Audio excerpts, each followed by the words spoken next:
Bom, boa noite a todos. Estamos aqui iniciando a nossa primeira transmissão do grupo Refloresta Vinhedo. Vamos começar já com gente de peso aqui, o Luiz Cássio Honório, técnico de meio ambiente da Prefeitura de Itu. Lá em Itu eles têm um trabalho enorme de reflorestamento, e isso que nós vamos estar conversando com o Cássio. Então, Cássio, vou passar a palavra para você. E você, por favor, se apresente melhor do que a minha apresentação aqui tão curta. Fala um pouco quem você é, o que você está fazendo, qual a sua formação. Obrigado. Bom, boa noite a todos. Em primeiro lugar, muito me honra esse convite, muito obrigado por isso, por essa oportunidade. Hoje, em específico, é um dia especial para mim, só coisas boas aconteceram e estou finalizando o dia com mais essa coisa boa, né? Então, quando a gente vibra bem, o bem volta para a gente, né? E é nessa linha, nessa essência, numa essência mais holística, que eu tenho um envolvimento com para muitos a sagrada Mãe Gaia, né? Nossa terra. Então, a minha relação com a natureza é muito íntima, né? E eu acho que, eu não lembro quem foi que falou isso, mas quando a gente trabalha com prazer, você não vai trabalhar nem um dia sequer, né? É só alegria. Então, eu sou uma pessoa privilegiada de fazer o que realmente amo, né? Entre erros, acertos, tropeços e levantadas, eu tenho o privilégio de reflorestar o que o homem, ao longo dos anos, aí fez, ao longo da sua história, fez. Então, eu sou um na corrente do bem que tenta reverter esse processo. Né? É uma missão Hércula, mas nós estamos aí. Quanto à formação, eu sou formado em agropecuária, técnico em agropecuária, técnico em meio ambiente, técnico em turismo com especialização em ecoturismo, né? Minha maior diversão é levar as pessoas passearem no mato para poder estar plantando nelas a sementinha do, do amor à natureza, né? Porque a gente só cuida do que a gente ama, né? Então, um dos meus vieses, dos meus prazeres é levar as pessoas a passear no mato. E tenho formação em gestão ambiental, né? Mas atuo aí nessa área de saneamento aí mais de 20 e poucos anos.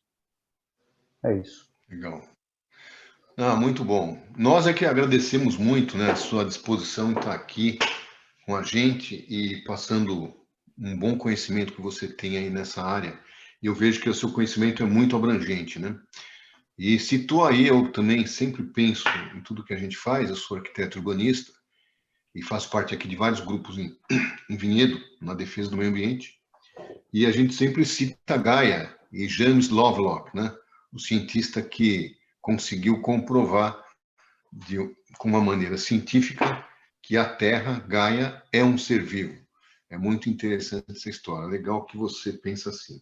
Bom, a gente tem aqui uma série de perguntas. Eu vou começar a fazer umas perguntas para você. A não ser que alguém queira fazer algum questionamento, alguma introdução, falar alguma coisa. Alguém quer falar sobre o grupo? Não? Então, tá. Esse grupo é um grupo Refloresta Vinhedo, que trabalha com reflorestamento. É um grupo de pessoas, de pessoas que fazem um trabalho voluntário, né?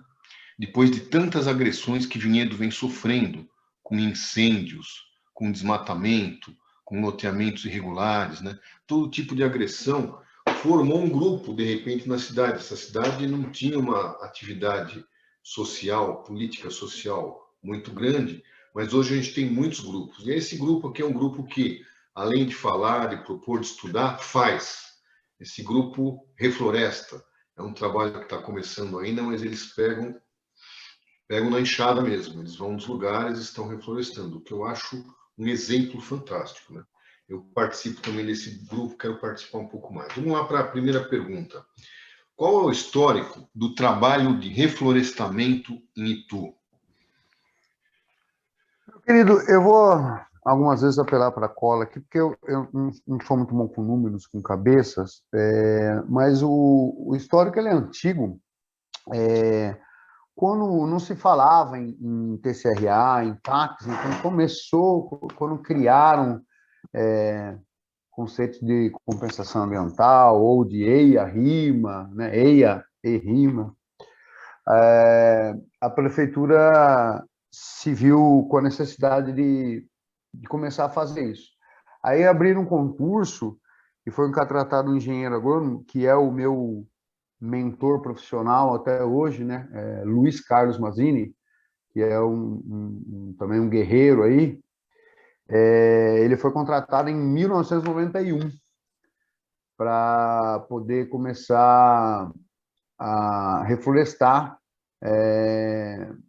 A cidade estava se expandindo naquele momento, muitos loteamentos, muitas compensações. Eu acredito que nem existia o termo compensação ambiental na época, né?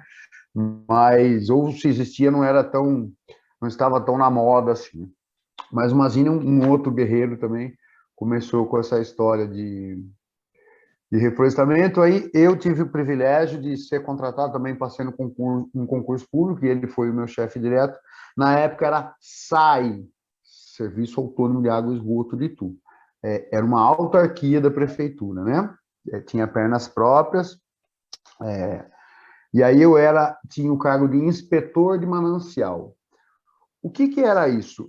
O Mazzini, com a sua visão técnica e para o futuro, naquele momento começou a ver que as leis ambientais estavam começando a mudar. A legislação brasileira ambiental é a melhor do mundo, diga-se de passagem, só falta executar, mas é a melhor, é mais complexa, isso acaba até entroncando muito a gente em algumas ações, né? Mas aí ele viu essa necessidade, como Itu, ela está, assim como o Vinhedo, eu imagino, está privilegiada geograficamente falando, está perto de São Paulo, perto de Campinas, perto de Jundiaí, perto de Sorocaba, está no meio, né? Então, a 1 hora de São Paulo, Castelo Branco, Bandeirantes. Então, muita gente migra para cá, né? É uma terra que tem bastante condomínio de alto padrão, então, muito pessoal endinheirado. E aí vem muito a gente atrás, né? E aí a cidade começou a pipocar, começou a expandir o loteamento. E tu tem um estigma de falta d'água, né? Aí tem a ver com a natureza propriamente dita. E tu está numa posição geográfica entre fim de Planalto, começo de depressão periférica. Isso muda índice de vento, índice de chuva, índice de sol, e muda totalmente as características, né? Então, Itu realmente chove pouco. Vocês estão aí mais do lado da Serra do Japi, vocês devem ter um índice pluviométrico bem superior ao nosso. Nós temos um índice pluviométrico pequeno, então não tem grandes rios, grandes volumes. Não é que falta água em Itu. Eu sou da área de saneamento há muito tempo, não concordo com isso. Eu acho que ela é mal gerenciada. Tá? E o Mazzini teve essa sacada há 20 e poucos anos atrás, viu que a água ia faltar no mundo, e hoje a crise hídrica é uma realidade mundial, e criou esse cargo de inspetor de manancial. O que era na prática? Eu fazia todo o mapeamento das bacias hidrográficas, na época eram 9, hoje já são 11, já teve que buscar água mais de longe, água mais poluída, né, para poder suprir a demanda, e ainda tem falta d'água na cidade. Por quê? Porque a expansão imobiliária é muito grande. Vinhedo deve sofrer a mesma coisa, né? A especulação imobiliária é muito, muito forte em todos os lugares. E passa por cima de tudo, diga-se de passagem. Então, qual que era na prática? Eu ia para as propriedades rurais, cadastrava, não existia um cadastro das propriedades rurais. Então, eu andava dentro dos rios, dentro dos córregos, batia nas porteiras, fazia um cadastro. Naquela época não existia muito necessidade de reflorestamento, existia bastante ou relativamente mata ciliar. Nós tínhamos outros problemas, eram problemas de contaminação e de poluição. Então, o maior tomate cultor do Brasil estava instalado aqui em Itu, e tomate é a cultura que mais vai agroquímico, então a gente tinha esse problema no manancial, então a gente vivia engafinhando com ele. Hoje ele já não é mais um produtor rural, graças às boas ações e às vibrações. Hoje ele é um piscicultor muito grande, Então, ele cuida da água, né? Ele tem 7 nascentes na propriedade dele, ele cuida muito bem da água. Então, um quadro diferente de 20 anos atrás. Tínhamos muito suínocultor no manancial, né? Isso acaba com a água, né? Porque quer queira, quer não queira, acaba caindo na água e tem uma contaminação violenta, né? Por mais que seja orgânico, o estrume do porco ele é muito forte, né? Então, ele danificava bastante a água. Hoje nós não temos mais, pelo menos nessa principal bacia que eu atuo, né? Eu falei de 11 bacias hoje, a principal é a do Itaim, onde eu atuo. Não tem mais suinocultor. Naquela época a gente fazia locação de curva de nível para o proprietário rural, gratuitamente, que tinha face para o manancial. Então, locação de curva de nível é uma coisa cara, você tem que contratar topógrafo. A gente fazia gratuito para os proprietários rurais, para evitar o assoreamento dos corpos, né? Bom, depois eu fui embora, fui morar em outros lugares, fazer outras coisas. E água é um grande negócio, né? A água é um super negócio. Naquela época, começaram-se a sucatear algumas autarquias ao longo do Brasil, e o SAI de Itu foi vendido. Foi vendido, foi sucateado, até que foi vendido para um particular. Toda a articulação, né, política, eu não vou entrar nesses detalhes.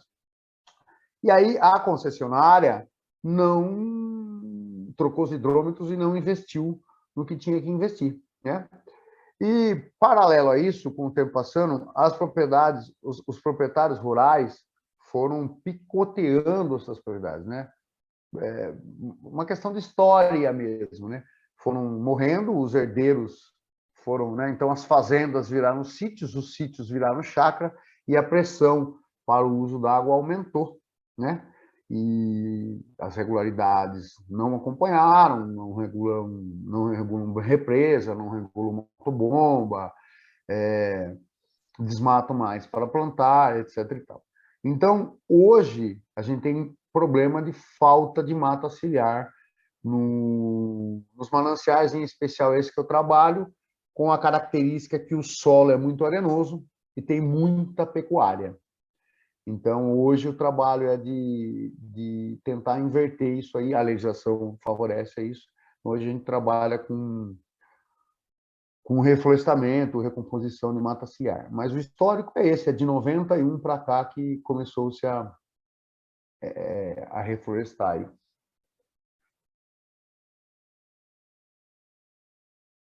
Eu não estou te ouvindo. Eu não estou te ouvindo. Isso, agora voltei. Agora. Então, o que aconteceu para que não houvesse mais, não exista mais hoje suinocultura e a plantação de tomate? Foi um trabalho feito por vocês ou o próprio mercado fez com que isso acontecesse? Na verdade, querido, o tomaticultor ele tomou uma grande paulada, né, do Ministério Público, né? Nós fizemos uma denúncia, foi montado um processo, ele tomou uma grande paulada. E aí eu acredito que ele deu uma desanimada. Mas não foi isso que foi determinante, né? É uma questão de mercado. Hoje ele também já faleceu e os herdeiros têm uma outra visão. Então, eles trabalham com turismo, com lazer, com piscicultura, que dá talvez menos dinheiro, mas dá menos dor de cabeça também, né? Esses grandes produtores, quando eu falei que ele é o maior, inclusive ele lançou duas variedades de tomates no mercado, eles arrendam terra em muito lugar, né? Não tem só um lugar lá só. Essa propriedade específica é dele, mas eles arrendam terra em outros lugares. Eu acredito até que ainda plantem tomate, mas não mais aqui. A suinocultura, eu acho que foi uma questão de mercado também. É lógico que a gente sempre estava em cima, para você tratar isso aí, você tem que ter algumas lacunas de tratamento. Não é uma coisa tão cara, tão complexa assim. Os suinocultores têm essa consciência, mas eu acredito que foi uma questão de mercado mesmo, né? Legal. Não, só para a gente entender o processo, né? Vamos para uma outra pergunta. Assim, quais são os principais projetos tocados hoje na prefeitura? Olha, eu separei aqui 4 que eu vou destacar. O deles, o principal é o programa Nascentes, que eu vou deixar por último para comentar, que é mais longo, mas o projeto, a equipe de educação ambiental, que eu fazia parte, antes de eu ir para a equipe das Nascentes, eu fazia parte da educação ambiental. A educação ambiental de Tula é muito bem conceituada, ela já está aí há muitos anos. Para vocês terem uma ideia de números, ela atende mais de 23 mil. 23 mil é o número da rede estudantil, entre escolas municipais, estaduais e particulares. A gente atende todas essas escolas. Tem um cardápio ambiental, onde as coordenadoras pedagógicas escolhem durante o ano e a equipe se programa para poder estar atendendo. Então, são visitas a APAs, que nós temos algumas APAs aqui, visitas aos parques, palestras, jogos, gincanas ambientais, essas coisas todas. Então, o município Verde Azul, que vocês devem conhecer, né, que é um programa do governo do Estado de São Paulo, desde o seu lançamento, mais de 12 anos, não lembro, e tu sempre pontuou entre os 5 primeiros lugares. Ele é o segundo, em linhas gerais, do Estado, graças à educação ambiental e, especificamente, nos últimos 2 anos, graças ao projeto Nascentes, porque a gente recompor nas nascentes pontua relativamente bem no município de Verde Azul, né? Tem, acho que, um peso de quase 3 pontos de 100 da tabela deles, que eles têm vários critérios, né? Então, a recomposição de mata ciliar, de APP, conta bastante no município de Verde Azul. Então, um destaque seria esse. O próprio município... Deixa eu interromper só um pouquinho, eu tenho uma foto aqui, quer que eu mostre do seu trabalho de educação? Daí eu já coloco, o pessoal ver um pouquinho sobre o... Aí está aparecendo? Não. Não? Eu acredito que você vai mostrar aquela foto do... Ali a gente conciliou várias coisas, porque tem que andar tudo de mão dada, né? Sim. Então, ali a gente fez uma ação de um reflorestamento numa nascente e levou à escola. Então, foi um dia de campo. A hora que ela aparecer, eu conto melhor. Mas a gente... porque, assim, pessoal, eu não sei qual é a experiência de vocês, mas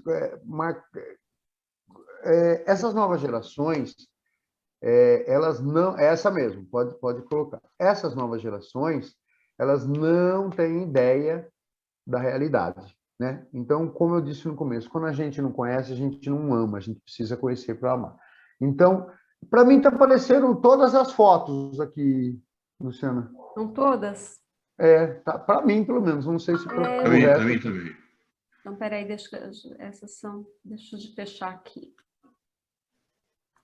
Mas é uma estratégia que tem que ser assim, você tem que tirar o estudante da sala de aula e tem que deixar ele, eu falo, olha lá, essa é a foto. Aí a gente fez um plantio numa nascente, com uma escola estadual, adolescentes, muitos nunca tinham ido para a zona rural. Então, isso faz total diferença, né? Porque aí você tem uma relação mais íntima, né? Aquele dia, muito provavelmente, para muitos deles, fez a diferença na vida. Muitas, principalmente as meninas, vou sujar o pé, minha unha, essas coisas. E aí a gente trabalha em cima disso, em cima das manifestações deles, é que a gente trabalha para que plante realmente essa sementinha, né? Então, eles tiveram um dia inteiro no campo, não foi só essa ação, daí a gente foi fazer trilha, palestra, a proprietária dessa propriedade, ela também trabalha com turismo rural, ofereceu lanche para eles. Então, foi um dia de campo maravilhoso para eles. Então, aí, muitos deles viraram agentes multiplicadores. Então, isso que é bastante interessante, né? Então, esse é um destaque da educação ambiental, em paralelo com o nosso trabalho de refrigerar as nascentes, né? O outro projeto que eu estava falando do município Verde Azul, que sempre está bem pontuado, né? Então, a secretaria tem um setor só para isso, que é sempre bem conceituado.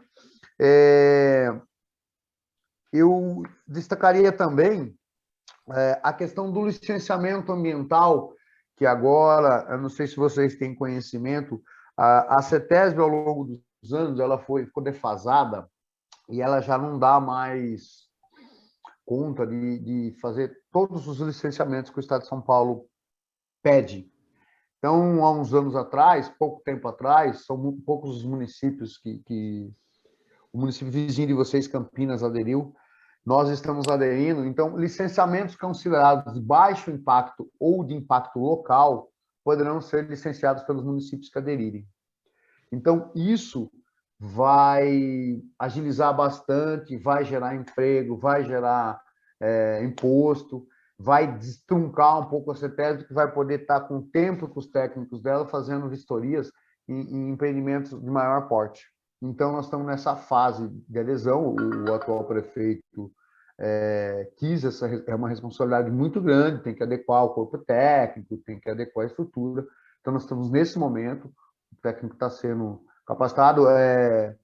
A contratação da Verônica como secretária foi um grande passo, ela é uma técnica muito boa, né? Ainda estamos se conhecendo, mas ela chegou revolucionando, o que eu acho ótimo, né? Porque o meio ambiente sempre é visto como um entrave, né? Vocês já devem ter essa experiência, né? Os empreendedores, o pessoal aí que opta mais em grana do que qualquer outra coisa, sempre vê secretarias de meio ambiente como uma pedra no sapato, né? E não é verdade, né? Dá para conciliar, nós estamos em 2021, né? Temos que conciliar isso aí. Então, a Verônica está dando uma agilizada nisso aí. Então, um dos destaques é a adesão do município ao licenciamento ambiental, que não é coisa pouca, tá, pessoal? Não é coisa pouca. Itu tem uma área territorial de quase 600 quilômetros, faz divisa com 9 municípios. Então, tem muita coisa para ver. Seria isso. Legal, legal. Aqui já é municipal o licenciamento, né? Ah, já? Já. Mas eu não acho que foi uma conquista, viu? Talvez fosse melhor deixar na CETESB, né? A gente vê aí empreendimentos que foram licenciados que não teriam a menor condição de ser, né? Então, nós estamos começando a ver isso de mais perto agora e nós vamos fazer denúncias, inclusive de empreendimentos do passado, né? Porque tem que ter os responsáveis lá que liberaram esses empreendimentos em áreas de preservação permanente, por exemplo, né? Então, aí tem que ter punição. Aí via a promotoria de justiça, não tem que... não tem outro meio, né? Se você fizer aqui a gente chama de PA, um processo administrativo na prefeitura, não der nada, faz um boletim de ocorrência, não dá nada, munido desses 2 documentos, você vai para a promotoria de justiça, aí cumpra-se, né? Daí é diferente, né? Cássio, deixa eu só interromper um pouquinho, que tem uma pergunta nesse sentido, então eu acho melhor fazer agora. O André perguntou se você tem alguma dica para interromper a especulação imobiliária, se vocês têm alguma ação nesse sentido, mais alguma dica. E a Geni perguntando quando que essas ações que vocês fizeram, acho que com as crianças, quando que isso aconteceu? Essa da foto, ela tem uns 2 anos, mais ou menos, tá?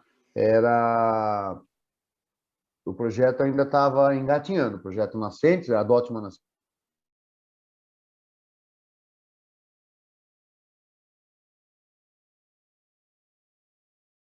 A outra pergunta, eu não tenho uma resposta concreta.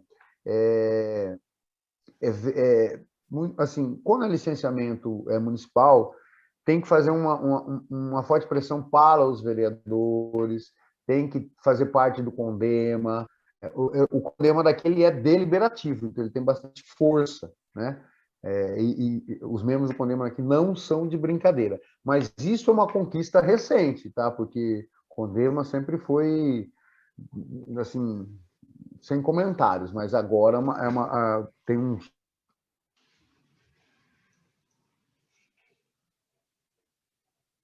Travou.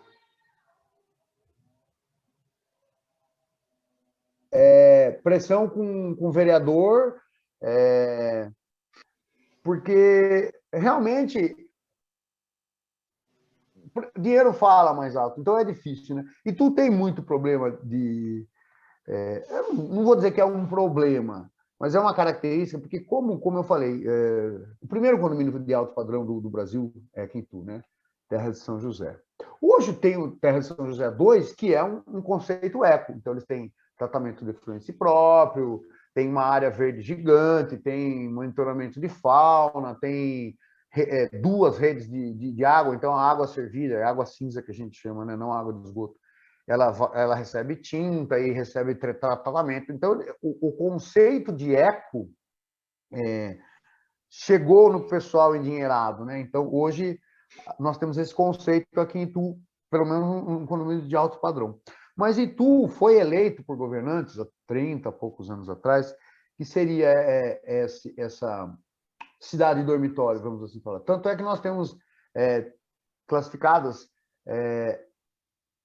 isso em estudos de turismo, 3 Itus. Nós temos o Itu do centro, Itu cidade, temos a Itu dos condomínios, que não são poucos, eu sei lá, pelo menos uns 20, não dá nem para eu acompanhar. Uns 20 condomínios de médio, grande porte. E temos o que a gente chama de cidade nova, que são bairros afastados da cidade, tem um corredor industrial que corta, né? Então, são lotes que foram dados para as pessoas, aí começaram a vir os migrantes. Então, é um bairro, hoje, 25 mil habitantes, já está uma cidade. Inclusive, eu acho que seria interessante emancipar da cidade. Aquele município perde muita arrecadação por conta do corredor industrial, né? As indústrias ficariam muito para lá.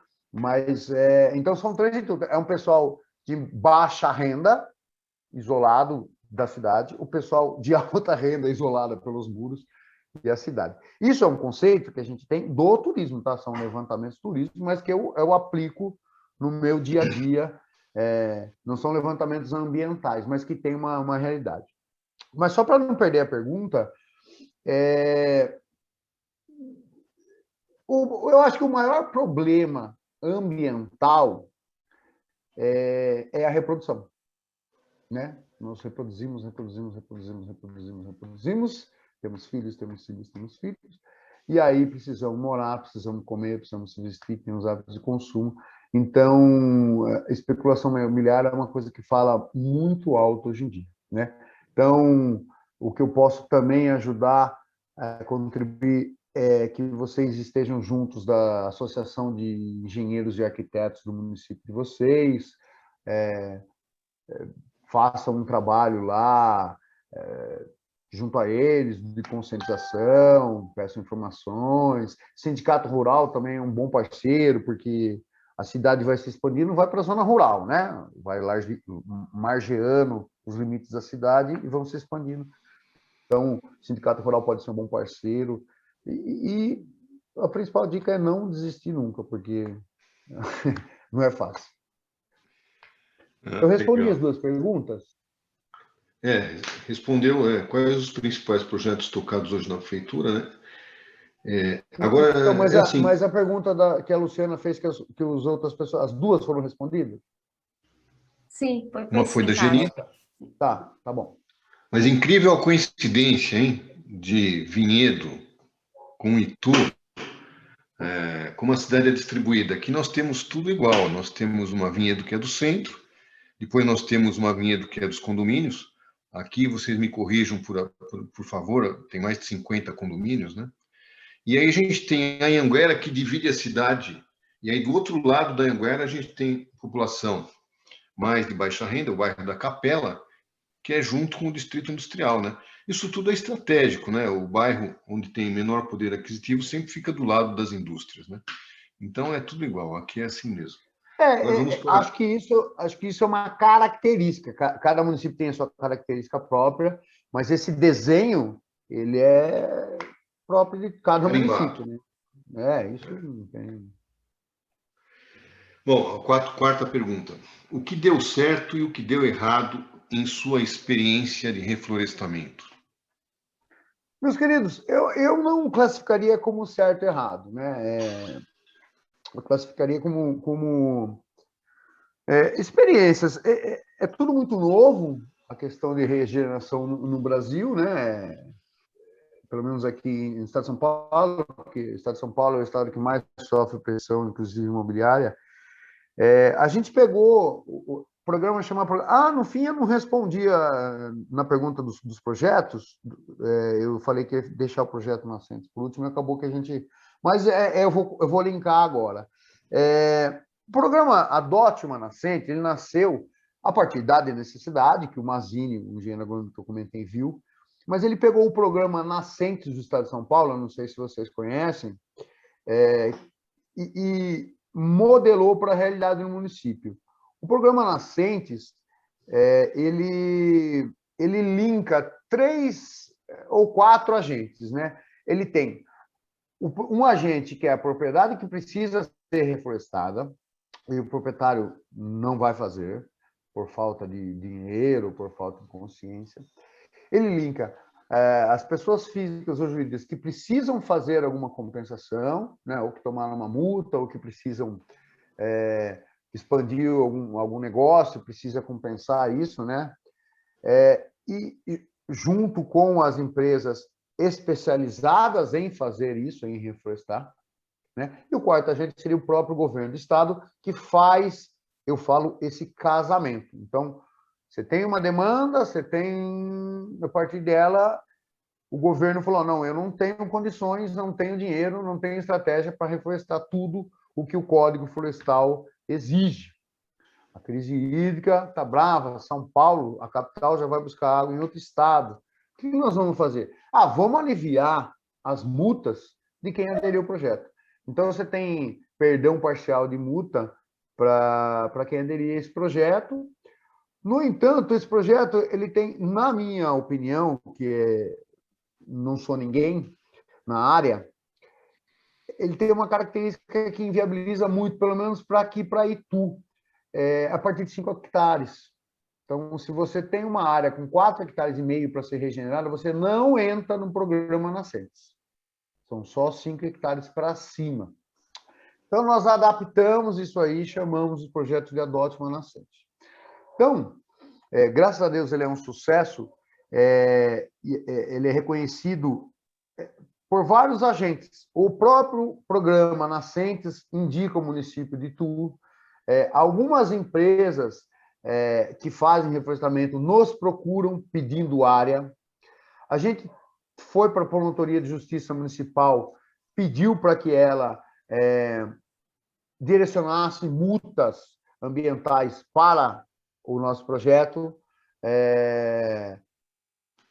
O CONDEMA sabe do nosso projeto, então, quando acontece alguma coisa que vai parar no CONDEMA, ele também pode direcionar, né? E a gente foi bater de porta de pessoa física, mas muito mais pessoa jurídica, falando, adote uma nascente, financie para nós, porque no começo do projeto não tinha muita verba do município para isso, né? A secretaria também não é das melhores secretarias que ganham mais recursos da prefeitura, e isso está mudando agora, né? Então a gente foi bater com a cara e com a coragem. Quando a gente começou a ter credibilidade, a gente começou a ter muita adesão, porque uma estratégia muito simples e que dá um efeito muito grande, vocês sabem o conceito de ISO ambiental, né? ISO ambiental, você tem uma certificação que está com conformidade conforme aquelas normas. E tudo que as empresas fazem de ação ambiental conta a ponto para as ISOs. Então, a gente elaborou um simples... Tem a foto aí, né, Luciana? Se você puder mostrar.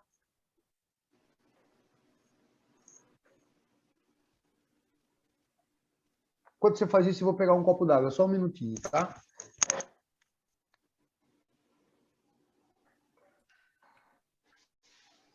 Cássio, se você estiver escutando, eu tenho uma questão aqui que entrou. Era só um minuto. Enquanto isso, você pode, por favor, responder só uma pergunta, Cássio? Posso, claro. O Eduardo está perguntando se tem como forçar que a compensação ambiental seja feita no mesmo município onde foi feito, no caso, onde se tem que fazer, né? Onde foi feita a infração. Até onde eu sei, não. Quando é em âmbito estadual. Quando é âmbito municipal, eu vou chegar lá ainda, a gente tem como pedir, a gente faz muito disso. Talvez nosso maior financiador hoje sejam as compensações ambientais municipais. mas enquanto Estado, não. Se a CETESB... Aí, a credibilidade que a gente tem perante as empresas. Isso aí, então, é um dispositivo simples, mas que tem uma eficiência muito grande. Essa Guarani é uma empresa de Itu que a proprietária, ela é descendente europeia, ela tem uma consciência diferente da gente, ela é muito vinculada, é uma pessoa bem espiritualizada, uma pessoa muito vinculada à área ambiental. Então, ela já tinha um projeto parecido com o nosso, acho que é plantando chuvas, alguma coisa assim. E ela não conseguia apoio da prefeitura. Vocês acreditam nisso nas gestões anteriores? Olha, eu não sou político, tá? Quero deixar isso bem claro, eu só estou falando na realidade. Então, qual foi a surpresa quando nós fomos bater a porta dessa empresa? E fomos muito bem recebidos, e ela já adotou 3 nascentes. O que é adotar uma nascente? Tem parcial e tem total. Ela já adotou total. É financiar o cercamento da área toda, dos 50 metros em torno. É financiar a mão de obra para o plantio, é financiar as mudas e é financiar os insumos. Nesse caso, a Guarani faz mais que isso. Ela faz um dia de campo com os funcionários. Ela recruta voluntariado, né, dos funcionários, ela financia o transporte e oferece um super café da manhã. Aí tem todo um marketing em cima. Os próprios funcionários dela, inclusive vai passar uma foto, se você puder passar aquela foto do pessoal lá meio abraçado, essa aí, ó. Então, essa senhora de colete azul, ela é proprietária da Guarani. Os dois do lado dela, o de chapéu e o outro de camiseta, são os proprietários rurais dessa nascente. E as outras 2 pessoas são altos cargos da... Essa foi a 3ª nascente que ela adotou. Esse é o dia de plantio, é um plantio mais simbólico. É lógico que a gente não planta as 1.300 árvores nesse dia, né? São 1.330 árvores para regenerar uma nascente. Mas é um dia de campo que foi celebrado, então você cria um vínculo. Ela fez questão de convidar os proprietários para ir na casa dela almoçar, para conhecer, assina um termo de compromisso. Cria-se um vínculo, né? Então, a gente procurou a empresa, primeiro ano ela adotou, foi um sucesso. Segundo ano ela adotou, terceiro ano ela adotou. Ela queria adotar 2 no terceiro ano, nós não tivemos braços para poder achar 2, porque tem que ter algumas características específicas, né? A área, eu não consegui achar a tempo, mas ela já jogou para o ano que vem. O ano que vem ela vai adotar 3 nascentes, tá? E fora isso, virou uma grande parceria. Eles fabricam pulverizadores, né? Eles têm uma gama de produtos, pulverizadores costais, né? Então a gente já ganhou deles para a gente fazer as nossas regas. Todo apoio que a gente pede, eles nos dão. E sinalizaram, inclusive, projetos maiores. Eles falaram: a gente tem muito dinheiro para gastar, só que a gente quer projeto grande, projeto bem escrito. Então a gente tem uma equipe da secretaria nesse momento escrever um projeto maior para poder regenerar bastante coisa aí. Então, é isso. O Adote uma Nascente você pode fazer dessa maneira, ou pessoa física, voluntariado, como a gente já teve, ou você indicar as compensações municipais, como eu estava falando. Então, por exemplo, uma pessoa compra aí algum município, algum terreno num condomínio, vai ter que cortar 20 árvores isoladas lá. Isso gera uma compensação que uma lei estadual favorece, e aí a lei municipal é criada em cima da lei estadual, e a gente indica, então você vai compensar isso aí comprando, aí são 25 mudas por cada árvore cortada. Isso é do estado que a gente anota. Então, a gente tem uma média de custo da muda, a gente pede muda de 1,5 m a 1,80 m, então a gente sabe quanto custa no mercado, mas a gente faz a conversão. Isso vai dar 50 morões de cerca, isso vai dar 1.000 metros de arame, isso vai dar, sei lá, R$2.000, então vocês pagam a mão de obra de um cerqueiro para determinada nascente. Então, há sempre essas conversões. Ou a própria muda mesmo, né? Porque quando você vai fazer um reflorestamento, uma regeneração florestal, você tem uma lista da CETES de 80 espécies que obrigatoriamente tem que estar lá. Quando é voluntariado, nem tanto, né? Isso facilita bastante. Mas quando é uma coisa mais séria, precisa seguir a lista. E a gente não tem 80 variedades de espécies no nosso viveiro. Então, a gente aproveita essas compensações ambientais municipais para solicitar que nos forneçam as espécies que a gente não tem. Cássio, uma pergunta. Pois não. Uma pergunta aqui que o Eduardo colocou. Se quando existe um pedaço de APA desmatado, se pode ser compensado em outro local ou se, no caso, tem que ser compensado na própria APA, porque a gente tem situações em vinhedo onde áreas de APA foram desmatadas.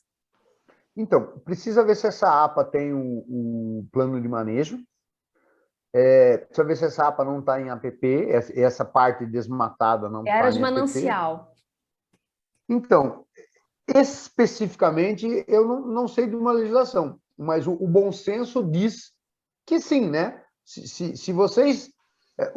pelo que eu estou entendendo, vocês ainda... vocês até que estão avançados no mapeamento das áreas, né? Falta, posso estar enganado, me corrija, falta chegar mais junto ao órgão público, aos determinantes, aos CONDEMA, para que essas áreas de APAs, essas áreas sejam reflorestadas. Se elas não tiver alguém que grite por elas, nunca ela vai entrar na agenda de quem tem esse poder de decisão. Vamos encaminhar tal reflorestamento, tal compensação para lá, né? Vocês podem elaborar um projeto e bater na porta do prefeito, do vereador que é mais voltado para a área ambiental, ou do poder público, ó, esta APA está com 50% delas matadas, a gente está reivindicando o reflorestamento dela. Aí, como isso vai ser feito? É uma APA municipal? Acho que sim. Então, a prefeitura tem a obrigação de fazer isso, né? Agora... Está na ouvidoria, o Eduardo está aguardando resposta a respeito disso. Inclusive, isso é obrigação definida em lei, no plano diretor. Então, tem um plano de recuperação florestal desde 2007 que não foi obedecido até agora, né? Ô, Cássio, dá uma informação aqui para a gente. Eu sei que é muito difícil, cada caso é um caso, mas eu fiquei louco para saber qual o tamanho do investimento que essa empresa Guarani fez, na média, em uma nascente, cada nascente. Cada nascente... Tem que saber mais ou menos o que a gente tem que pedir aqui. Cada nascente, em média, a gente faz o projeto técnico, que alivia bastante o valor, mas em média 22 a 23 mil reais. Entre mão de obra, morão, arame, insumo, muda, combate à formiga, 2 manutenções pelo menos, né? Você tem que dar uma roçadinha ou... tem uma questão polêmica aí que é de agroquímico, você usar ou não o agroquímico. Eu, particularmente, eu sou técnico, sou ambientalista, mas não sou xiita. Então, você fazer uma manutenção de 1.300 mudas na enxada não é viável, você tem que ter um batalhão.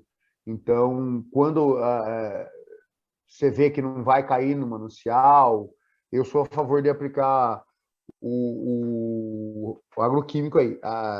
As pessoas ainda não têm muito entendimento sobre isso, né? Elas acham que é agrotóxico, vai poluir, não sei o que, não sei o que. Não é bem assim. Existem técnicas que você tem, que você evita, né? Você vai pulverizar só um pouquinho, num período determinado, que não vai estar ventando, que não vai estar chovendo, ele não vai percolar no subsolo. Então, mas por que eu estou falando isso? Porque custa caro, então você tem... A média é essa, 23 mil reais por nascente. Legal, legal. Acho que, dependendo do tamanho da empresa, do que ela produz, né? Os ganhos de imagem que se consegue, mostrando que realmente é uma empresa que está cuidando do meio ambiente, devem talvez superar, né, esse valor investido, né? Eu acredito que sim. Daí eu volto àquela foto do diploma, que é uma sacada muito legal, né? Para você ter uma ideia, a gente foi bater na porta de uma transportadora que tem essa ISO.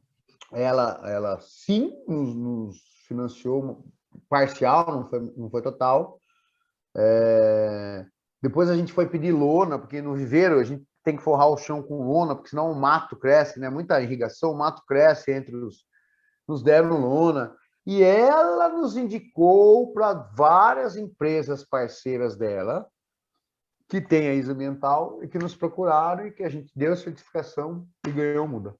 Então, é uma cadeia do bem, né? Uma rede do bem, né? É lógico que o marketing, a mídia conta bastante. Então, essas ações que assim, só para ficar claro, essa empresa grande que adotou essas nascentes, ela até usa o marketing, mas é que a proprietária realmente ela é muito sensível à causa, tá certo? Isso faz toda a diferença. Então, um bom marketing traz bastante empresa. Só para vocês terem uma ideia a que ponto nós estamos, hoje eu não dou conta da demanda que eu tenho. Essa semana, realmente, mesmo, estou de férias no meu trabalho, mas me ligaram 2 pessoas pedindo área. E eu não tenho um banco de área, porque aí, eu não sei se eu vou estar atropelando ou não, mas, de qualquer maneira, eu não vou estar saindo da temática. Tem 2 características de área que eu trabalho. E quando eu falo eu trabalho, é seguindo a legislação, seguindo tudo, né? Tem a área mais difícil, que a gente chama de área apta, que é o que é a exigência da CETESB, do governo do estado, que é uma área com CAR, tem que ter CAR, vocês conhecem o conceito de CAR, né? Cadastro Ambiental Rural, que o Código Florestal, revisado de 2014, exige. Isso foi uma boa coisa que fizeram no Código Florestal. Quando renovaram o Código, algumas coisas ficaram ruins para a área ambiental, outras coisas ficaram boas. Isso é uma coisa boa. Então, o cadastro ambiental rural é um item obrigatório para que a propriedade... É um item obrigatório para a propriedade. Se ela vai tomar multa, ela não vai mais poder vender produção para nenhum órgão público, ela não vai ter acesso a financiamento para safra, para nada. O cadastro ambiental rural foi um dispositivo criado para, via satélite, diagnosticar, via coordenada geográfica, diagnosticar propriedades que têm APP desmatada e obrigar o proprietário a reflorestar. Por que ainda não acontece isso? Porque o atual governo federal é simpatizante do Agrapop e Agratudo. Então, ele está segurando. Mas essa é uma... Por que eu tenho essa certeza do que eu estou falando? Porque a conta não fecha mais, meus amigos. A crise hídrica está aí. Então, se a gente não começar a reflorestar todas as APPs que estão reflorestadas, daqui 10 anos... Eu tenho um filho de 3 anos. Eu quero que ele tenha água para beber.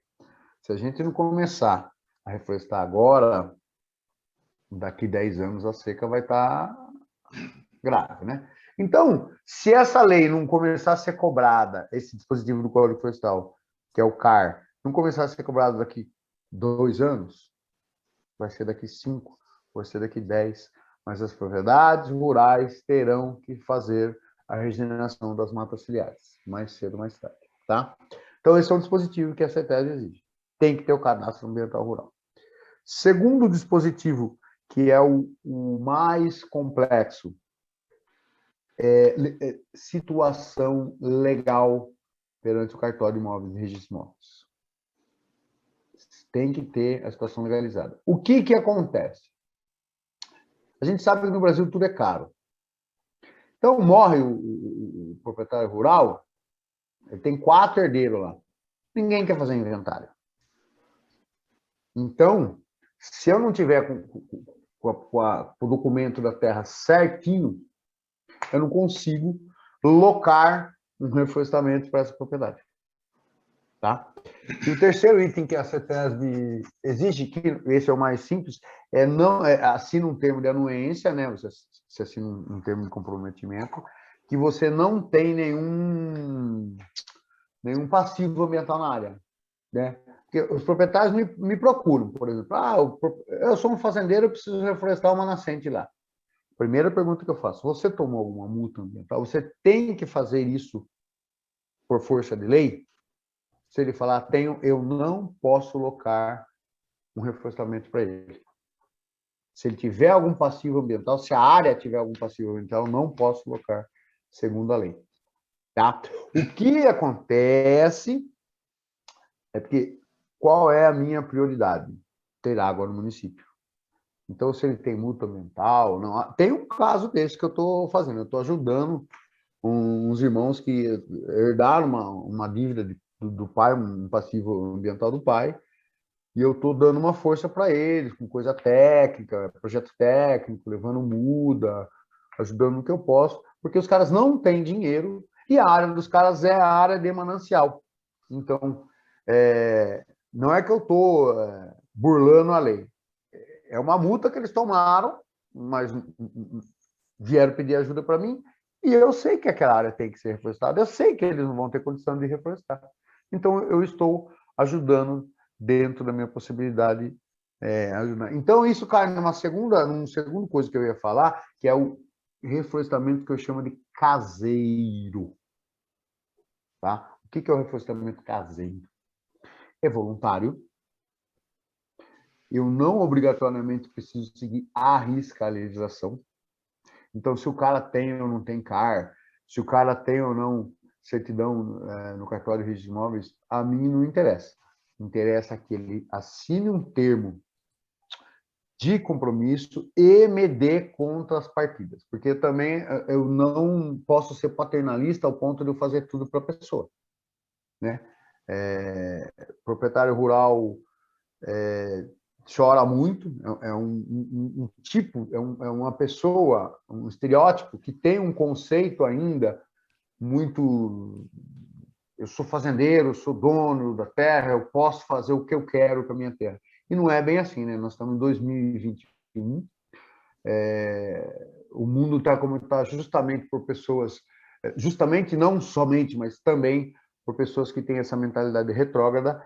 Então, precisamos deixar um legado, precisamos olhar mais para a Gaia, precisamos olhar mais para o outro, né? Não vamos comer dinheiro, né, meus amores? Então, precisa ter essa inversão de mentalidade, né? Precisamos... Não dá mais para você se isentar de responsabilidade. Todos somos corresponsáveis por tudo que acontece, né? Então, vou emendando uma coisa com outra, espero não estar perdendo o fio da meada, mas este é o meu principal problema. Eu não vou dizer enfrentamento, que é uma palavra difícil, pesada, mas com os proprietários chegar e conscientizar os proprietários rurais que eles precisam fazer isso. Não só pela força da lei, como eu disse, a força da lei ainda não está cobrando isso é daqui a alguns anos, mas que eles tenham essa consciência. Porque qual que é a primeira resposta que eu recebo?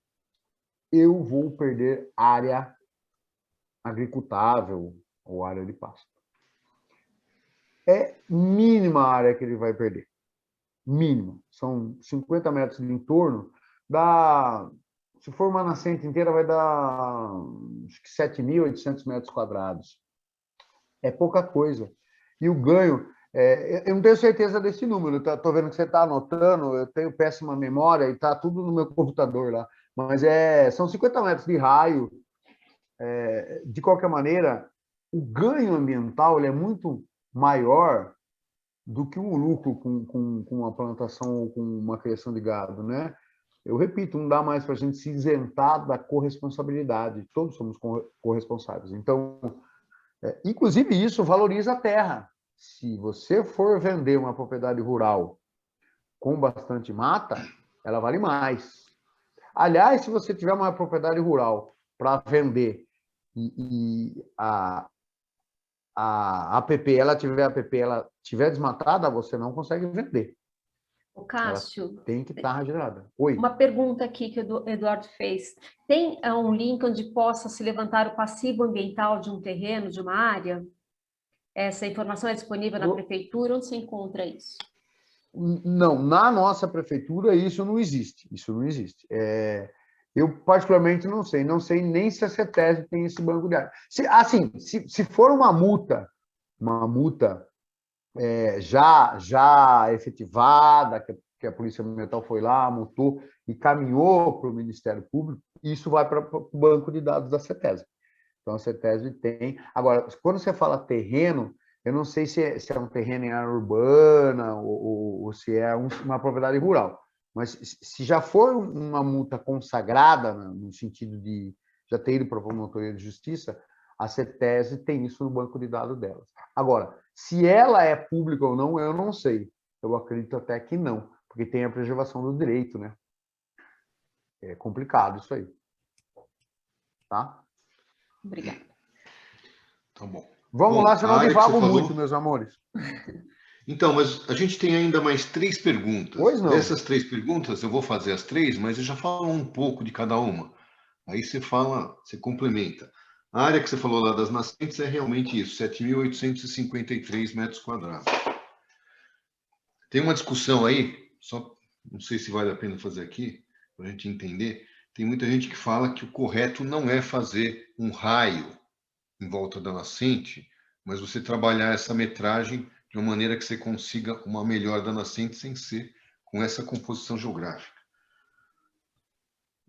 É só uma pergunta, isso procede? Está me perguntando? Olha, existem vários, eu faço parte de alguns grupos de discussão, essas coisas. Eu vou ser bem sincero para você. A pessoa que senta fazer a lei no escritório com ar-condicionado não sabe a realidade de campo. Então, esses modelos de reflorestamento que a CETESB exige, na prática, é só uma tabela, né? Na prática, é diferente. É diferente. Então, você ser muito retilíneo, muito certinho, no campo, realmente não funciona. Não funciona. A realidade de campo é bem diferente, por isso que eu gosto eu não sigo muito. É que, assim, quando você vai fazer conta, na hora, na prática, para você fazer, dá menos trabalho se fazer certinho, mas eu faço bem diferente, eu sigo a porcentagem de pioneiras, não pioneiras, o número de espécies, mas eu faço bem, porque a natureza não é certinha, né? Inclusive, eu ponho, quando não é plantio oficial, que é uma outra vantagem, eu coloco algumas espécies exóticas. Eu coloco abacate, eu coloco acerola, porque aí eu coloco banana, porque aí tem um outro conceito que eu ainda não consegui chegar, mas que, se Deus quiser, a Verônica já sinalizou favorável, é o conceito de agrofloresta, um sistema agroflorestal. Então, dá para eu fazer isso brincando. É que eu não tenho estruturalmente isso, eu não tenho guandu plantado, eu não tenho outra. Eu preciso começar a me organizar para. Então, eu já não dou conta da demanda disso. Então, para esse ano e para o vindouro, talvez eu não consiga. Mas no futuro, a gente tem ideia, sim, de implantar sistemas que não sejam comerciais, né, que sejam só para o sustento ali daquela mini comunidade aí, da vizinhança, que hoje em dia ainda tem muito escambo no campo, né? Então, a ideia é isso, então, pôr uma banana. Eu trabalho assim, eu tenho algumas espécies frutíferas, por quê? Porque atrai a ave e fauna, e atrai a fauna de mamíferos, e aí eles vão ajudar no processo, né? Porque esse processo de reflorestamento que a gente está falando é apenas um.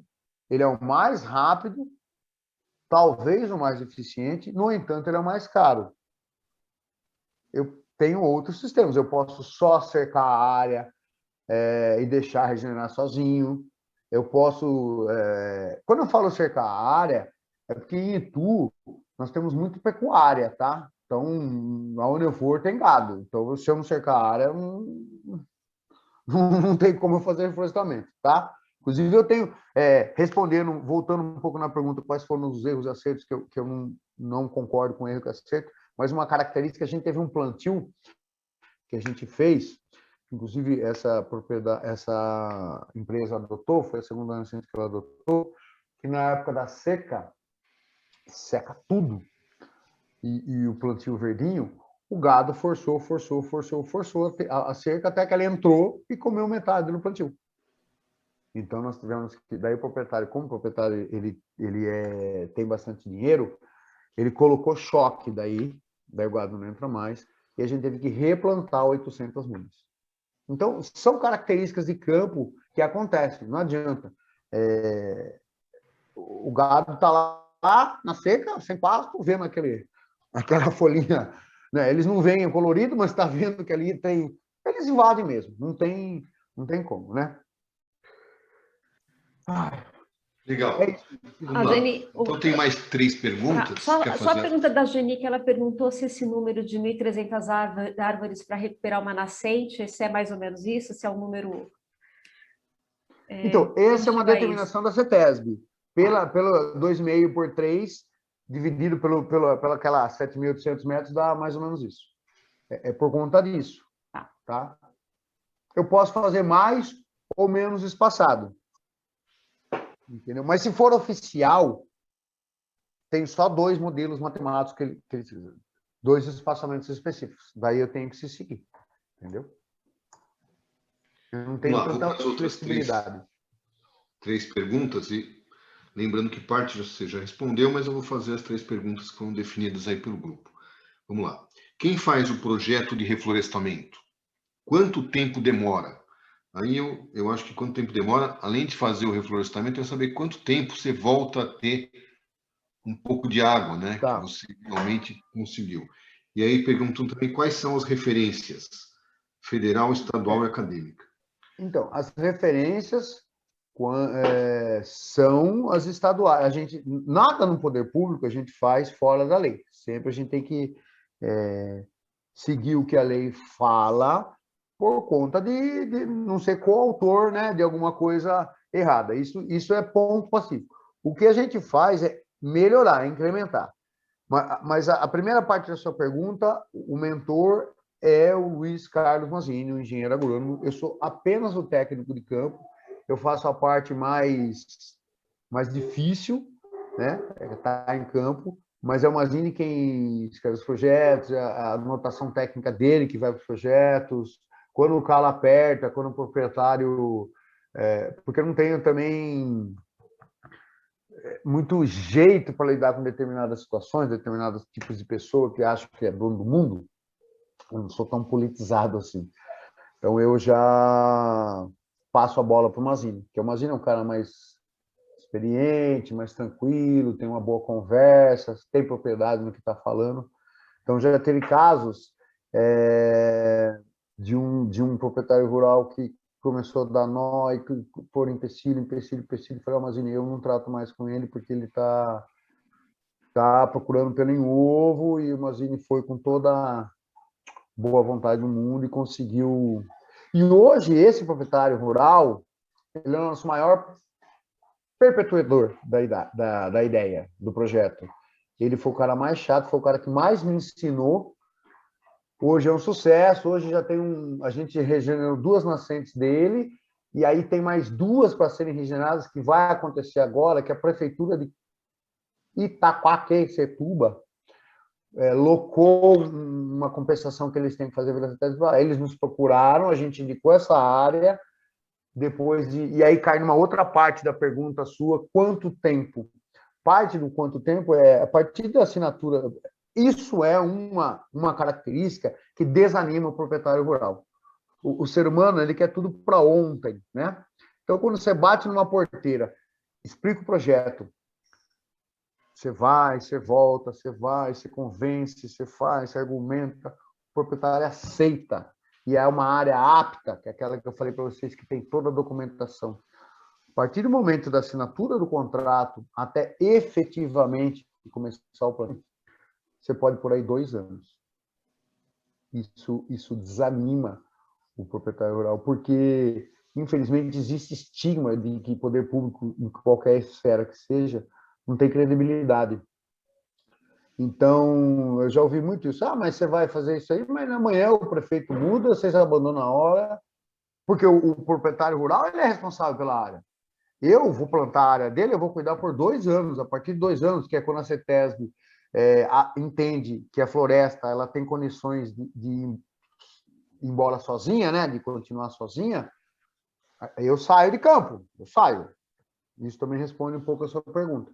A partir daí, é o proprietário que é responsável. A propriedade é dele, eu vou cuidar da propriedade dele o resto da vida? Não tem condição, né? Então, se o gado estoura a cerca, se pega fogo, aí é com ele. Aí quem tem que arcar com isso é o proprietário rural. Então, essa é uma outra coisa que atrapalha, né? Que você tem que, infelizmente, convencer o proprietário dele, que é ele quem tem que cuidar da propriedade dele, né? Mas uma outra parte da pergunta, você falou de tempo, é assim, meu querido. Eu começo o plantio na época de chuva, final de novembro, apesar de que as chuvas estão louconas, né? As mudanças climáticas estão nos provando isso cada vez mais. Esse ano, por exemplo, a chuva atrasou bastante e choveu muito aquém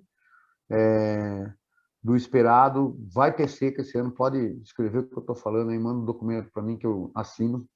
Vai faltar água esse ano. A partir do momento que começa as chuvas, lá por novembro, já vamos estar com o solo preparado, a área que vai ser regenerada vai estar limpa, vai estar roçada, vai estar limpa, vai estar com os berços abertos, vai estar adubada, vai estar cercada. Começou a chuva, a gente planta, a gente tem umas técnicas, né? O hidrogel, que é aquele gelzinho que é expansor hídrico, que a gente planta para que na seca ele segure mais, etc. E tal. Eu faço isso, adubo, etc. E tal. 3 meses depois, eu faço uma primeira manutenção. 3 meses depois dessa primeira manutenção, eu faço a segunda manutenção.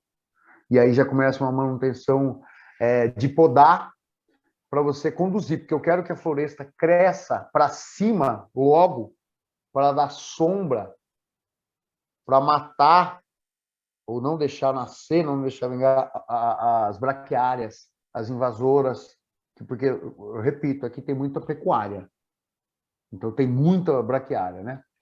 Então eu quero que ela cresça para cima e não engorde. Então eu faço podas de conduções. A partir da segunda manutenção, eu faço poda de condução. Então eu podo os brotos ladrões, bastante desbatada, para que ela force ela a crescer para cima e fazer sombra logo, tá? E eu faço manutenção a cada 3 meses até 2 anos. Sendo que no inverno eu faço regas. Aí é toda uma logística que está começando agora, a gente já sabe dessa tecnologia, mas a estrutura da Secretaria do Meio Ambiente está se fortalecendo agora. Agora que nós temos uma equipe só para o programa Nascente, temos veículos para isso.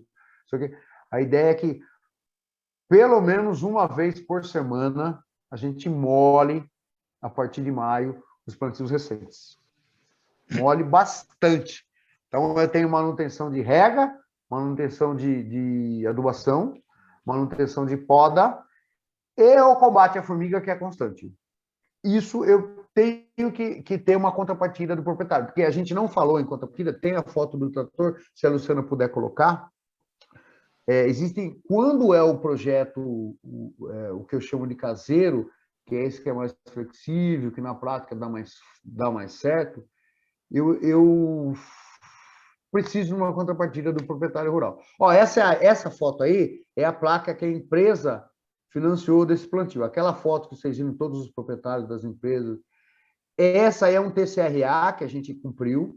Esses são os filhos dos proprietários rurais. Voltando a essa aí, a placa. Então, a empresa faz questão de colocar a placa na nascente que ela adota. Isso também cria um vínculo, né? Isso valoriza mais. Esse é um TCRA, tá? Aí, aquelas crianças são filhas do proprietário rural que cedeu a terra para a prefeitura cumprir o TCRA. E eu queria do trator. Essa aí é o TCRA. Eu queria do trator, Luciana.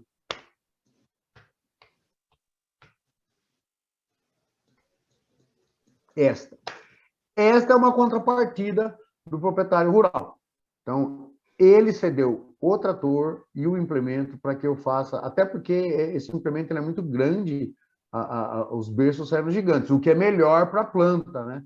melhor para a planta porque ela encontra menos resistência do solo, porque é uma área de pasto, o solo está muito compactado. Então, foi uma contrapartida. Eu sempre peço contrapartida. Olha, qual é a contrapartida que você pode me dar? Você pode fazer manutenção de irrigação, você pode emprestar funcionário, você tem morão de cerca velho jogado aí que você pode dar, você tem arame, você tem adubo, né? São contrapartidas que eu peço. Como há muita... eu acabo... porque eu tenho todos esses recursos, mas eu guardo na manga. Aí, conforme a outra parte vai falar, eu posso ajudar com isso, isso, isso, aí cria-se mais esse vínculo, né? Porque eu acredito que tudo que é de graça não é valorizado, conforme ele tem. Porque já teve caso, por exemplo, e isso a gente está revendo a lei agora para poder corrigir isso, do proprietário rural assinar um termo de compromisso e não cumprir. E aí entra a parte que é mais sensível da minha parte. Se eu chegar lá e dar paulada nele, porque ele não cumpriu, além de eu ter uma porteira fechada na cara, eu tenho um propagador contra o meu projeto. Né? Então, eu preciso ter parceiros. Eu não posso chegar lá e dar paulada no proprietário rural, porque ele deixou o gado comer 200 mudas e não vai replantar, mas daí ele vai falar para o vizinho, olha, não aceita esse projeto aí, que os caras, além de entrar na sua terra, eles vão te multar. Então, essa sensibilidade a gente tem que ter, porque é um pessoal difícil de lidar, mas neste momento do projeto, eu estou nessa formiguinha aí de sensibilização, de mais escutar do que falar, não exigir muita coisa. Agora, a partir do momento que a legislação tiver mais corrigida, né, nesses... Porque essa pergunta de vocês de acertos e erros, a gente leva esses acertos e esses erros, ou essas características, como eu prefiro colocar, para a mesa de debate nossa, e está corrigindo a legislação municipal, né? Então, a gente vai estrangular cada vez mais, mas realmente a gente não pode chegar, como diz o dito popular, chegar chegando, que aí eu vou ter porteiras fechadas na minha cara, né? Eu, graças a Deus, tenho um bom fluxo entre as propriedades rurais, justamente porque a gente passa a mão na cabeça. Então, o tempo, querido, é cada 3 meses uma manutenção durante 2 anos. Agora, você fez uma pergunta aí que eu não existe como responder. A sua pergunta, dentro dessa pergunta, teve uma outra pergunta, que é quanto tempo começa a água a brotar, certo? Você fez uma pergunta parecida com essa. É impossível a gente ter um padrão com isso. É impossível. O que eu posso falar é que no começo a nascente mingua mais. Porque você vai ter muita árvore sugando a água do subsolo para poder... Então, a nascente ela dá uma caída para depois de alguns anos ela começar a surgir mais fortemente. Tá? Eu tenho o caso de que em 2 anos, mas aí foi um projeto por uma empresa muito, muito bem feito, eles florestaram 2 nascentes que estavam... Porque, assim, não sei se você já tem essa visão. A nascente está desmatada, mas aí o gado está pisoteando, então ela não brota mais retilínea, assim, ela vai minando em brejo, assim, você tem um brejo, assim, sabe? Tem bastante buraco de pata de vaca, assim, e aquela área brejada. Aí o pessoal fez um dreno e fez um plantio super adensado, bem adensado. Em 2 anos estava correndo água. Mas esse é um caso um caso de sucesso.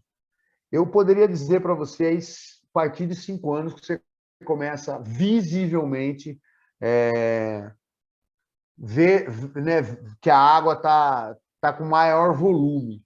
Mas isso é muito relativo, tá? Não tem como eu afirmar. Eu não conheço literatura nisso e na prática também não tem como afirmar.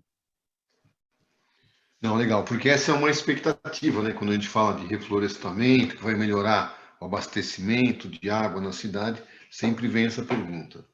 Uma coisa que tem que estar Legal, eu vou fazer. claro, o Silvio, quando vocês forem nos seus encontros, nas suas vidas a campo, é que esse é um trabalho essencial, essencial, não tem como mais fugir dele. Eu repito, a crise hídrica está batendo na nossa porta, mas ele é um trabalho a médio e longo prazo.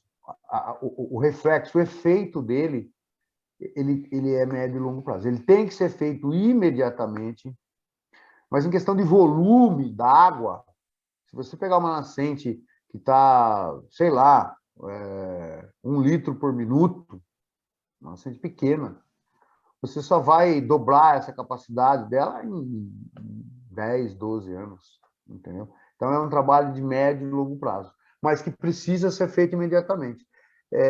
Infelizmente, o brasileiro ele pensa muito no imediato, né? Sim, essa questão do tempo, que é muito importante, é lógico que ela varia de local para local, né? Do tipo de vegetação que você tem no local, solo, etc., né? Em áreas mais próximas da Mata Atlântica, essa capacidade de recompor e ter mais água é mais rápida, né? Com certeza, Aqui né? a gente está no limite entre a Mata Atlântica, Cerrado, então pode ser que aqui seja mais rápido. Vamos lá, vou fazer as duas perguntas últimas, que você praticamente respondeu, mas vou fazer de qualquer maneira se você quiser complementar, porque elas foram feitas aí pelo grupo, né? Sexta pergunta: quais os desafios de unir o trabalho ambiental de grupos populares e prefeitura? Aqui eu acho que é mais com relação à movimentação social, como existe aqui em Vinhedo, né? Grupos que se formam para defender a cidade. E se você tem essa experiência aí de ambientalistas que formaram grupos para defender essas questões. Tem sim, tem sim. Eu acho que, para ser bem resumido, assim, vocês perceberam que eu gosto de falar, gosto de devagar, acabo devagando. Mas a palavra-chave, ou a frase-chave é boa vontade. Com boa vontade você faz tudo, porque a população, a sociedade civil organizada, ela tem bastante boa vontade, né? O que falta é a contraparte do poder público para ter boa vontade. E boa vontade, assim, mesmo dos atores mesmo. Então, por exemplo, eu não ganho na extra, mas eu vou um fim de semana trabalhar no campo lá se me pedirem. Isso é boa vontade. Eu vou dar exemplos de ação, por exemplo. A gente tem aqui tem a Estrada Parque, imagina no Rio Tietê, que tem muito resíduo. O pessoal para fazer churrasco, como tem umas cachoeirinhas ali, uns riozinhos pequenininhos, o pessoal os irmãos da religião de Umbanda vão fazer as entregas dele, acabam deixando lá. Você tem alguns tipos de lixos que acabam ficando. Então a gente se uniu para fazer a coleta desse lixo, né? Então, quando eu falo boa vontade, a gente tem que ter a boa vontade do prefeito, por exemplo, ou do vereador, para ele requisitar que o caminhão da prefeitura vá lá num sábado, num domingo, que é uma ação que envolve ciclistas, envolve o pessoal da Umbanda, envolve os ambientalistas. É uma ação que você congrega vários tipos de pessoas, né? Os seus afins, mas que precisa da boa vontade da prefeitura para levar num domingo de manhã, um domingo na hora do almoço, um caminhão para ir recolher esse lixo. Então, eu reforço muito a boa vontade. Tem os grupos aqui voluntários, a gente tinha um vereador, ele não foi reeleito agora, que tinha uma visão muito legal, que inclusive é o que apoiou nesses caminhões, tudo. Ele fez um projeto que foi aprovado, que é de horta comunitária. Então, em espaços públicos ociosos, a prefeitura tem agora a obrigatoriedade de apoiar a horta comunitária.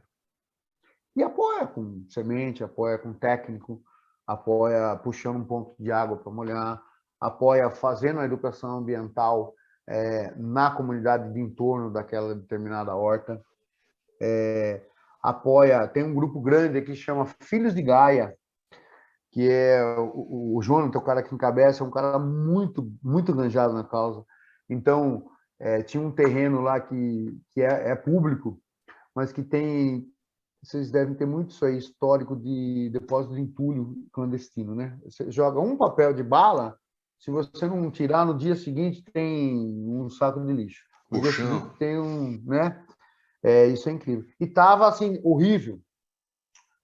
Aí, eu repito, boa vontade. Ele veio, pediu para a prefeitura ir lá limpar o terreno. A prefeitura foi, limpou o terreno.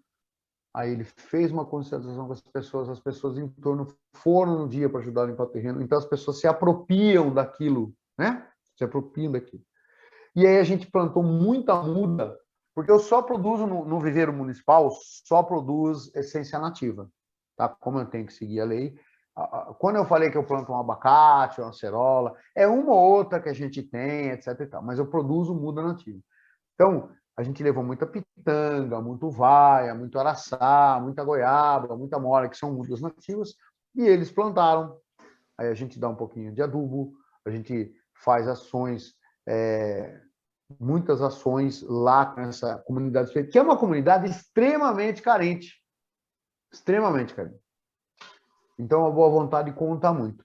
A gente tem outros grupos organizados, a gente está muito próximo do Rotary Club, do Lions Club, eles têm dinheiro sobrando, então eles sempre pedem área para a gente, para eles fazerem lá o AUE deles, lá, né, as fraternidades deles, a gente faz plantios com eles. O pessoal do escotismo é um grande parceiro da gente, aconselho vocês a procurarem, eu imagino que tem escoteiro aí na cidade de vocês.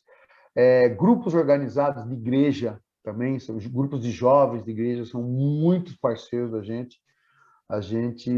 Mas tem que dar essa contrapartida que eu chamo de boa vontade. Então, a prefeitura tem que fornecer para dar credibilidade para eles, né? Então, seja um lanche, uma água, um reconhecimento. A gente, por exemplo, premia, a gente faz algumas gincanas aí, premia com... a gente pega a comunidade carente e vai visitar os parques. Os parques públicos estão longe da casa das comunidades carentes. Então, quando a comunidade se une e nos ajuda, a gente premia eles com coisas que não vão custar para o cofre público quase nada. Então, a resposta à pergunta é boa vontade. Legal. Legal. Cássio, tem a última pergunta. Pois não. Que eu vou fazer, mas você já falou sobre isso em todas, que é o seguinte. E aí eu peço para você fazer um fechamento da sua fala aqui, que foi ótima, e falar o que você quiser, que não foi perguntado. A pergunta é a seguinte: como é feito o trabalho de sensibilização entre os vários agentes envolvidos em uma ação de reflorestamento? Isso você já falou praticamente em todas as suas respostas, né? Foi, na verdade, o que organizou a sua fala, né? Esse envolvimento, saber como envolver, né? Desde a educação ambiental, que você falou na primeira resposta sua, até essa última sexta aí que você colocou, como trabalhar com isso. Então, eu peço para você fazer um fechamento agora da sua fala. Fica com liberdade para falar o que você achar que é bom para a gente escutar aqui. Silvio, dá licença só um pouquinho, só colocar uma pergunta que a Regina colocou que tem a ver com isso, que ela perguntou como você chega numa propriedade que você sabe que tem uma nascente e inicia a primeira comunicação com o proprietário. Então, só... Ótima pergunta. A gente, na verdade, a gente precisaria de mais tempo, né? Ou vocês até organizarem visitas a campo, como foi feito. A gente rastreia o líder local. Como aqui ainda é uma cidade muito quatrocentona, gente de quem? Então, eu sei que naquela determinada comunidade, nessa bacia que eu atuo, que chama Bacia do Itaim, que abastece 30% da população, e tu tem 180 mil habitantes, é a bacia mais problemática, porque é o solo arenoso, muito pecuarista, etc. E tal. E tu tem uma característica que acabou que eu não falei, que tem muita cerâmica, então tem muita argileira aqui, isso tem um impacto muito grande, né? Então, por exemplo, você tem, culturalmente, o pessoal joga muito caco de telha na estrada rural. Aí a gente tem os nossos problemas internos, né? A gente tem uma briga, no bom sentido, com o pessoal conservação da estrada rural, porque eles têm o hábito de jogar caco de telha. Caco de telha, uma vez que o barro está cozido, ele fica, se joga na estrada, quando dá chuva, vai parar aonde? No rio. Isso é Soreio o rio.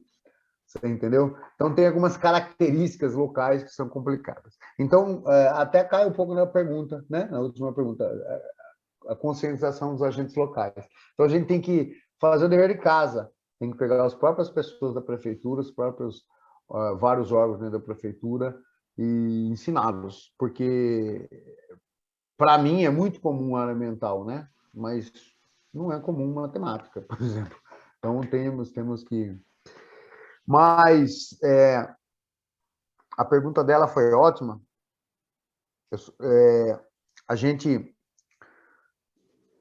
elegeu o líder, quer dizer, o líder já é elegista, a gente localizou esse líder, foi lá, bateu um papo com ele, e a partir dele, a gente elaborou, o prefeito assinou um comunicado, tal dia, tal reunião, e ele cedeu a propriedade dele para uma reunião específica, onde foi convidado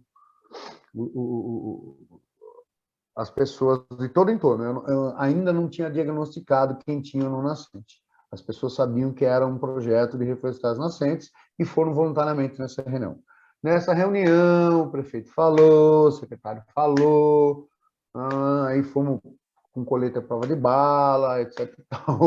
Porque é bombardeado, né? E a estrada rural? Por que não arruma? Então, comprometimento meu aqui. Você tem que ir preparado por uma chuva de críticas, né? Porque elas acontecem, e se acontece é porque há falha por parte da prefeitura. E a partir daí, as pessoas aderiram, e a gente foi, marcou, pegou contato, marcava para ir. Tem dificuldade, sim, de porteira fechada, tem dificuldade, sim, de pessoas que não querem saber, mas você fazer um trabalho bem feito é seu maior cartão de visitas, né? Isso até é uma falha que é uma característica que eu acho que falha no nosso projeto. Fazer um marketing melhor. Então, eu pegar um drone, eu fazer o sobrevoo da área que foi reflorestada, pegar um depoimento do proprietário rural, que ele acha depois de um ano, 2 anos que a gente reflorestou a área dele, como é que está, o que ele achou, pegar fotos do plantio, fazer um arte legal para pôr embaixo do braço, e quando eu for bater numa propriedade cujo proprietário não estava naquela reunião, falar, tá aqui, ó, é assim que fica. Mas o primeiro passo é você eleger o líder local, ver quem é o líder local, assim. Geralmente, na comunidade rural, você tem 2 lugares específicos. Na capela, de domingo, e no bar da venda. Na venda, né? No bar. É onde você acha todos os atores aí para você... Inclusive, a gente fez muito isso. A gente ia no bar, que é o ponto de encontro das pessoas no domingo, depois da missa, e ali a gente pegava todo mundo e conversava, e aí você fala a língua deles, né? Você está no meio deles. Isso é muito atrativo para eles. Mas como conclusão, eu queria dizer que, primeiro, parabenizar por ter esse grupo organizado, ou o Silvio falou que faz parte de outros grupos, terem bastante resiliência, porque, se eu não me falha a memória, a cidade de vocês está com um dos metros quadrados mais caros do estado de São Paulo, né? Porque está ali do lado da Serra do Japi, está do lado de Campinas, sempre confundo se é Atibaia ou Itatiba, Jundiaí. Então os endinheirados, os paranoicos de São Paulo estão cansados de Covid, de assalto, de poluição, vão vir cada vez mais para a cidade de vocês.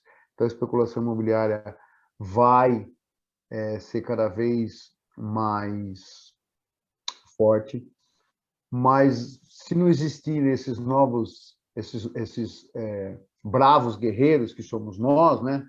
Eu tenho uma posição diferente, porque eu sou funcionário público da Secretaria do Meio Ambiente, mas eu sou envolvido na causa, então eu posso falar nós, né? Se não tivermos esses soldados do bem, a humanidade já está passando por uma transição planetária forte que ainda não entendeu o recado, né? Porque a gente não pode esquecer que nós habitamos a Terra há pouquíssimo tempo e nós não dependemos a Terra não depende de nós, somos nós que dependemos de Gaia, né? Ou Pachamama, como também é chamado em outras culturas. Nós é que dependemos dela, ela não depende de nós. Se ela der um chacoalhão, ela acaba com a nossa raça, né? E é o que está acontecendo, né? Não que ela está... Tem gente que fala, a Terra está se vingando. Nada disso, mas ela está se adaptando às feridas que a gente faz nela, né? Então, quanta mineração, quanta queimada. Então, ela vai se adaptando. Ela vai estar aí daqui 300 mil anos, 500 mil anos. Nós vamos estar? Não sei. Eu acredito até que não. Entendeu? Então, unir-se cada vez mais nessa corrente do bem, essas ações pontuais, elas contam bastante, sim. É lógico que quanto mais contato, questão jurídica, pressão popular, ela não pode ser no grito, ela tem que ser com lógica, né? Então, quando vocês falaram da APA aí, de vocês aí, tem que ir atrás de advogado, tem que ver, tem que fazer... O barulho tem que ser feito na hora certa, pela causa certa. Eu acho que você trabalhar na surdina, você colhe mais frutos do que... Sabe, tem muita gente que mete os pés e fala assim, não, vamos fazer manifestação, vamos aqui. Eu acho que isso não funciona no Brasil, né? Mas a dica é ter resiliência. Quem está mais envolvido vai perder algumas horas de contato com a família, algumas horas de sono, talvez. Vai cair alguns cabelinhos, no meu caso não, mas no de vocês talvez. Mas o preço que se paga, ele é muito saboroso. Ele já vem com gosto de vitória, porque a gente não está parado. A gente está fazendo alguma coisa para um bem maior, que é maior do que nós mesmos, né?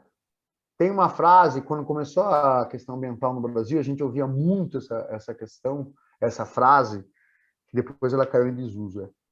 Pense mundialmente, atue localmente. É isso. Queria agradecer a oportunidade, pedir desculpas aí pela falar demais aí, às vezes a gente divaga um pouco, mas é que a gente sabe que tudo está interligado aí, né? Cássio, eu quero fazer uma pergunta para você. Desde que eu saiba responder. Agradecer mais uma vez, né? Agora, aí, né? Tá ao vivo aí. A gente já sabe que a gente vai ter algumas críticas ao longo do processo, né?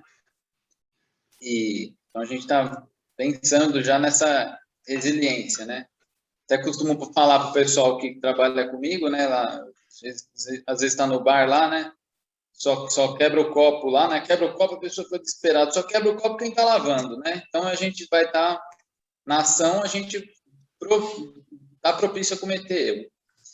E dentro disso, eu queria que você respondesse assim, pode ser na lata. Você falou aí dos 2 métodos, né? Aquele do PCRA, que é de um projeto e tal, e aí você deu o nome de método caseiro.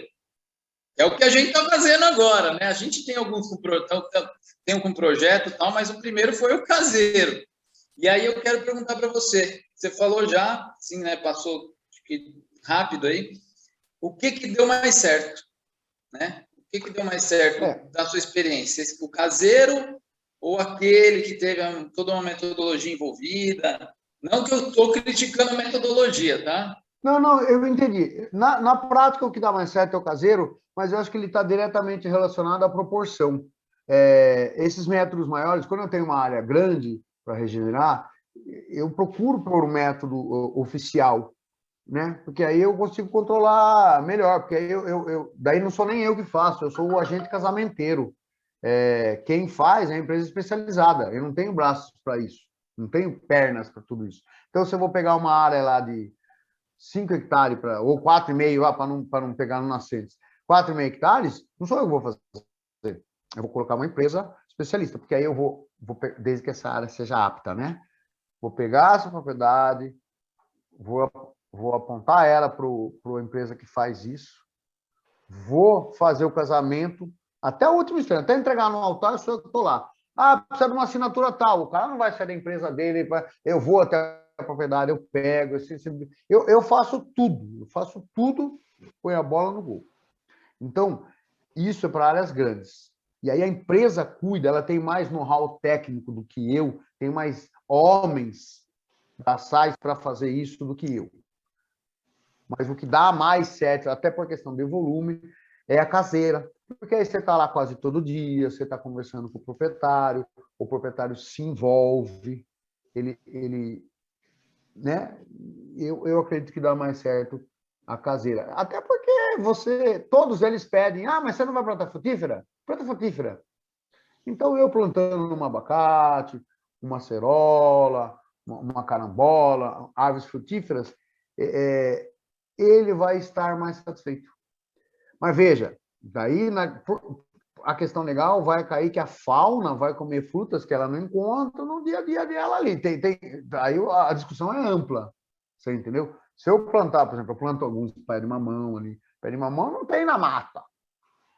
Se uma raposa vai lá e come um mamão e vicia naquele mamão, ela não vai encontrar. Tem toda essa questão aí, né? Mas eu não vou entrar no detalhe. Mas para responder a sua pergunta, o caseiro.